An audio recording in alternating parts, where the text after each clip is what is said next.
கனவு காண கற்றுத்தந்த மனிதர் டாக்டர் ஏபிஜே அப்துல் கலாம். இந்த உலகத்தில் பிறக்கும் ஒவ்வொரு மனிதனுக்கும் ஒரு கனவு இருக்கும். ஆனால் அந்த கனவை நிஜமாக்க தைரியம் கொண்டவர்கள் மிக குறைவு. அப்படி தன் கனவுகளை மட்டும் அல்லாமல் ஒரு முழு நாட்டின் கனவுகளையும் உயர்த்தியவர்தான் டாக்டர் ஏபிஜே அப்துல் கலாம். அப்துல் கலாம் அவர்கள் 1931 ஆம் ஆண்டு தமிழ்நாட்டின் ராமேஸ்வரம் என்ற சிறிய நகரத்தில் பிறந்தார்.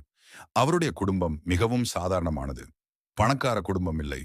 பல நேரங்களில் தினசரி வாழ்க்கையை நடத்தவே கஷ்டமாக இருந்தது. ஆனால் அந்த கஷ்டம் அவரை தடுக்கவில்லை. மாறாக அது அவரை மேலும் வலிமையாக்கியது.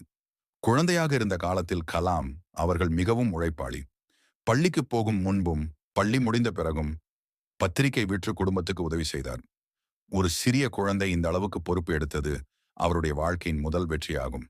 அவருக்கு சிறு வயதிலிருந்தே விமானங்கள் மற்றும் அறிவியல் மீது மிகுந்த ஆர்வம் இருந்தது. வானத்தில் பறக்கும் பறவைகளை பார்த்து ஒரு நாள் நானும் இதை பற்றி கற்க வேண்டும் என்று கனவு கண்டார். அந்த கனவே அவரை அறிவியல் உலகில் பெரிய உயரத்திற்கு எடுத்துச் சென்றது.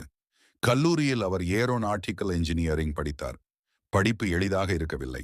பல தடைகள் வந்தன. சில நேரங்களில் தோல்விகளும் வந்தன. ஆனால் அவர் ஒருபோதும் மனம் தளரவில்லை.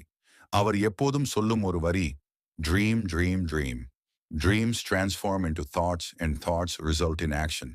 அதாவது கனவு காணுங்கள், அந்த கனவு சிந்தனையாக மாறும், அந்த சிந்தனை செயலாக மாறும். இந்த ஒரு கருத்து தான் அவருடைய வாழ்க்கையின் ரகசியம். பின்னர் அவர் இஸ்ரோ மற்றும் DRDO போன்ற இந்தியாவின் முக்கியமான அறிவியல் அமைப்புகளில் பணியாற்றினார். இந்தியாவின் மிசைல் தொழில்நுட்ப வளர்ச்சியில் அவர் முக்கிய பங்கு வகித்தார். அதனால் அவரை மிசைல் மேன் ஆஃப் இந்தியா என்று அழைத்தார்கள். அவர் உருவாக்கிய அக்னி மற்றும் பிருத்வி போன்ற ஏவுகணைகள் இந்தியாவின் பாதுகாப்பை வலுப்படுத்தின. அந்த சாதனைகள் இந்தியாவை உலக நாடுகளின் முன்னிலையில் உயர்த்தியது. ஆனால் அவர் ஒரு விஞ்ஞானி மட்டுமில்லை. அவர் ஒரு மிகவும் எளிமையான மனிதர். பெரிய பதவியில் இருந்தாலும் மிகவும் சாதாரணமாக வாழ்ந்தார். அதனால்தான் மக்கள் அவரை மிகவும் நேசித்தார்கள். 2002 ஆம் ஆண்டு அவர் இந்தியாவின் குடியரசுத் தலைவராக தேர்ந்தெடுக்கப்பட்டார். ஒரு சாதாரண குடும்பத்தில் பிறந்த ஒருவர் நாட்டின் உயர்ந்த பதவிக்கு செல்வது மிகப்பெரிய சாதனை. அவர் குடியரசுத் தலைவரான போதும் குழந்தைகளுடன் பேசுவதையும் மாணவர்களுக்கு ஊக்கமளிப்பதையும் மிகவும் விரும்பினார். அவர் எப்போதும் மாணவர்களிடம் சொல்லுவார், நீங்கள் சின்ன இலக்கு வைக்காதீர்கள், பெரிய இலக்கு வையுங்கள். அவருடைய வாழ்க்கை நமக்கு ஒரு பெரிய பாடம் சொல்லுகிறது. நாம் எங்கு பிறந்தோம் என்பது முக்கியமில்லை. நமக்கு எவ்வளவு பணம் இருக்கிறது என்பதும் முக்கியமில்லை. நமக்கு எவ்வளவு கனவு இருக்கிறது மற்றும் அந்த கனவுக்காக எவ்வளவு உழைக்கிறோம் என்பதே முக்கியம். அப்துல் கலாம் அவர்கள் வாழ்க்கை முழுவதும் ஒரு விஷயத்தை மட்டும் நம்பினார்.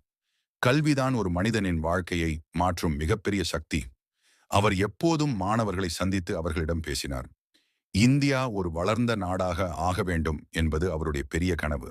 2015 ஆம் ஆண்டு ஜூலை 27 அன்று மாணவர்களுக்கு உரையாற்றிக் கொண்டிருந்த போது அவர் மறைந்தார். ஒரு விஞ்ஞானி, ஒரு தலைவர், ஒரு ஆசிரியர், இப்படி பல முகங்களை கொண்ட மனிதர். ஆனால் அவர் விட்டுச் சென்ற சிந்தனைகள் மற்றும் ஊக்க வார்த்தைகள் இன்றும் கோடிக்கணக்கான மக்களுக்கு வழிகாட்டியாக இருக்கிறது. அப்துல் கலாம் அவர்களின் வாழ்க்கை நமக்கு சொல்லும் மிகப்பெரிய உண்மை என்னவென்றால், நீங்கள் கனவு காணுங்கள். அந்த கனவுக்காக உழைத்தால் எந்த நிலையிலிருந்தும் நீங்கள் உயர முடியும். இன்று நீங்கள் சிறிய இடத்தில் இருக்கலாம். நீங்கள் சந்திக்கும் பிரச்சனைகள் பெரியதாக இருக்கலாம்.